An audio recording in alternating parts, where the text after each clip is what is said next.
Hello everyone, I'm your ADHD agony aunt, as you already know, otherwise you wouldn't be on this video. The point of today's video, and the point of basically all the long form videos I'll make for this channel, is essentially I want to make videos that I would personally have found helpful.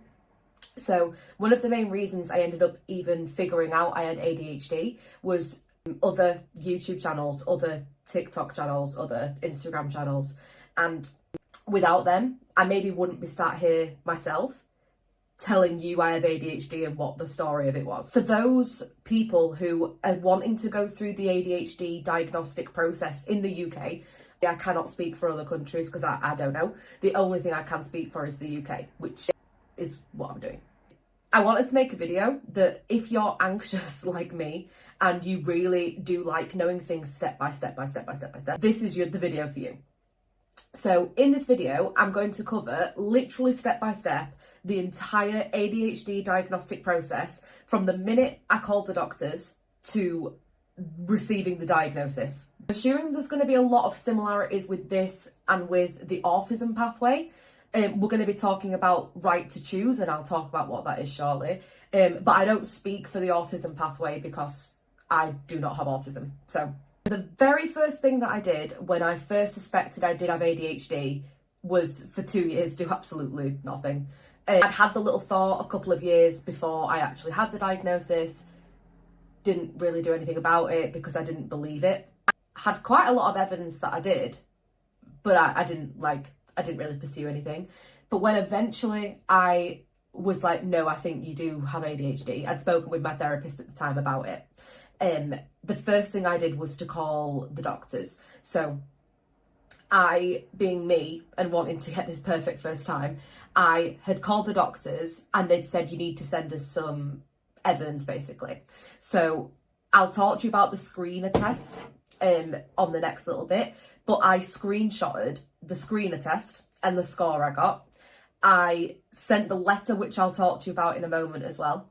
And I basically put like, hi, I believe I have ADHD. Here are some symptoms I feel I have. Here is the score I got on the screener. And here is a supporting letter from ADHD UK. So you're going to go to a search engine and type in ADHD UK.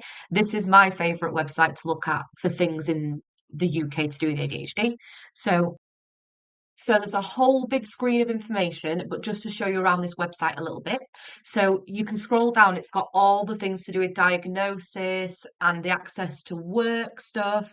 It's got a little bit of information if you have had a diagnosis to give some information. If you keep scrolling down, there is all things about donating and stuff in the news, famous people with ADHD, ambassadors of ADHD UK. There's absolutely all sorts. Okay, but on to the bit you're really bothered about. Go to the top of the screen where it says click here for our ADHD screener. This is the very first thing I did. And basically, you're going to then do the screening test. You're going to do all the questions and then screenshot your score. That is really helpful to send to the doctors if they so need it, because you're kind of saying, look, here's my score. You then go to the ADHD section at the top again and go to right to choose. Here is some information about it, but I'm going to click option 1, the best place to start.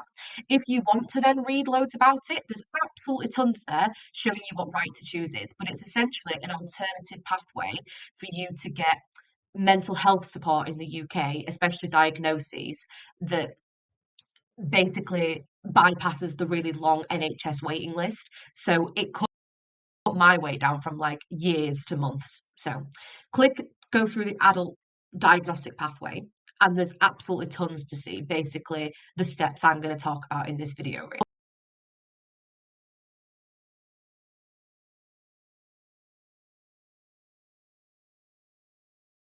After I had submitted all the forms with the doctors, after I'd chosen the specific company I was going to go through with right to choose, I then had to wait. So I submitted all those things. To be honest, I got really lucky. I didn't wait that long. I submitted them all maybe like the start of May.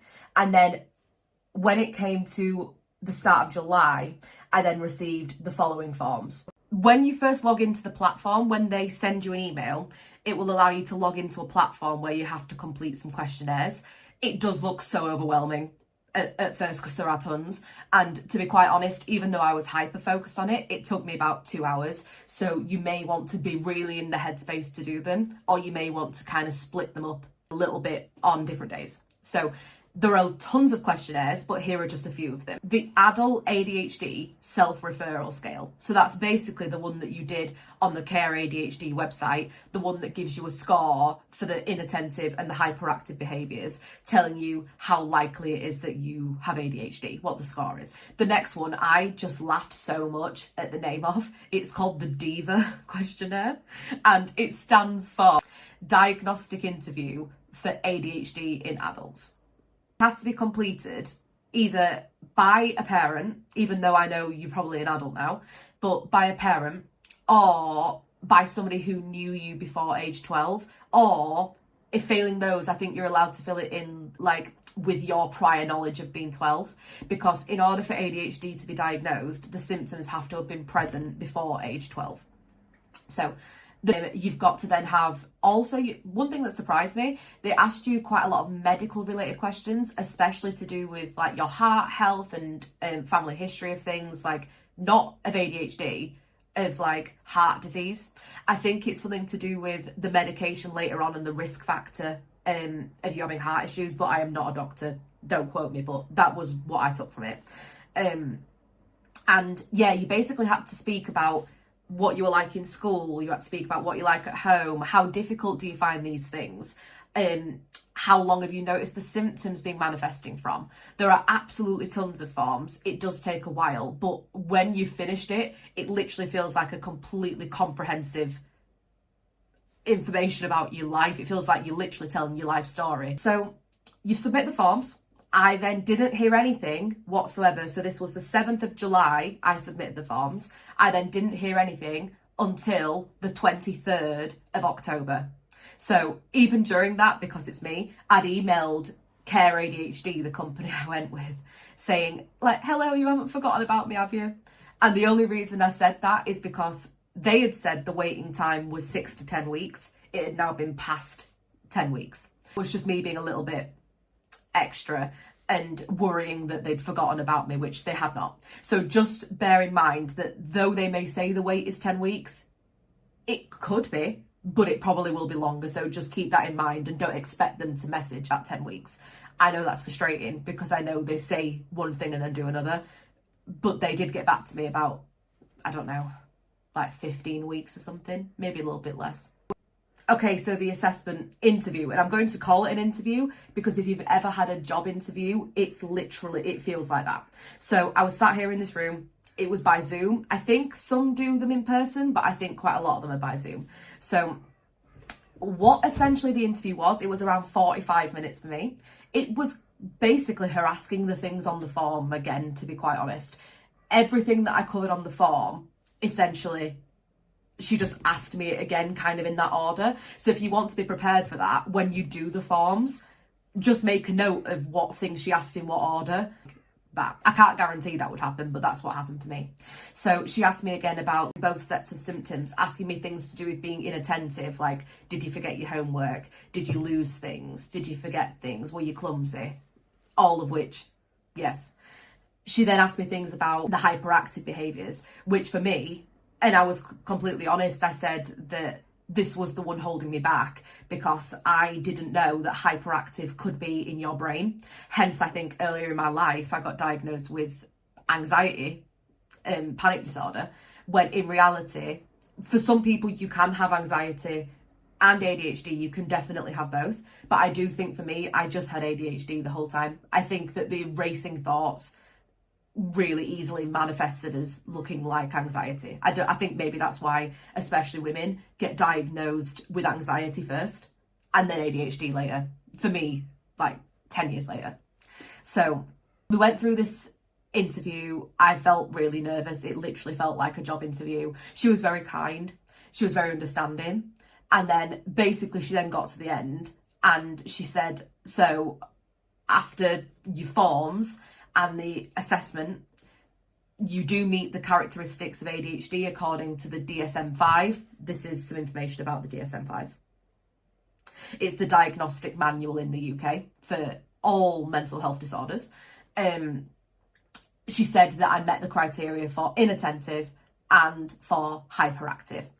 So I literally did cry. I really did. I'm not even going to lie to you, because it's basically like being told that these things that you've been told off for your whole life, these things that you yourself have shamed yourself for your whole life, like being clumsy, like being lazy, that's not true, like being forgetful, like having anxious thoughts that you can't stop, having someone actually say, no, you weren't crazy this whole time, you have had ADHD and it basically explains everything, it's genuinely been life-changing. I can't believe it's only been 3 months since I was diagnosed. It's crazy. What then happened next is she told me that within about a week of the assessment, she'd send me through some documents, which she did. She basically detailed the whole assessment, and it's important that you keep that safe, because I don't know, maybe doctors would want to look at it in the future. Maybe you would want to show it to employers, but it basically has step by step what you answered to most questions, and then the diagnosis at the bottom. So at this point, you can either choose to go down the medication pathway, or you can choose to not. I personally have not gone the medication pathway. I have lived with a brain like this for so long.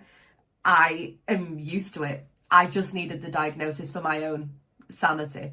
But some people absolutely need that medication. That is completely fair enough. And I think that the medication takes maybe another month from the assessment. So she may ask if you want to get that started straight away, which would have been the point to say so. It then gives you a few options when you receive all these documents about this thing called access to work. So it's a government scheme in the UK, all sorts of things that would help to keep you in work, access to people who would support you basically in your workplace. I haven't used that because obviously my workplace is my home, but that is something if you feel like you would need it. This is the video that I really wish that I would have had. If someone would have told me step by step every single thing that was going to happen, I would have realised that I didn't have to be so nervous about it. So I hope I've provided that for you. Really good luck with your assessments. I really hope that you get the answer that you're looking for, whatever that is. And I hope that you finally get the support after all these years. I promise you, when you get that diagnosis, everything changes. You don't need to be ashamed of yourself anymore. You don't need to be so hard on yourself anymore. Yeah, give yourself a break, okay? My final tip is, even as you're going through this process, try and treat yourself already as if you do have ADHD. Do those things that you know for ADHD people would be helpful, such as having whiteboards everywhere that I still forget, such as having reminders on your phone, such as knowing you will forget things or forget to clean things or lose things, and giving yourself some grace for it because you already know you have ADHD. That diagnosis for some people, it was needed like it was for me, but for some people it isn't, because they know in their heart they have ADHD, and that's enough. I hope this video has been really helpful to you. If I've missed anything, please comment below, because I really would like to have this be as accurate as possible. And I'll see you again for my shorts soon.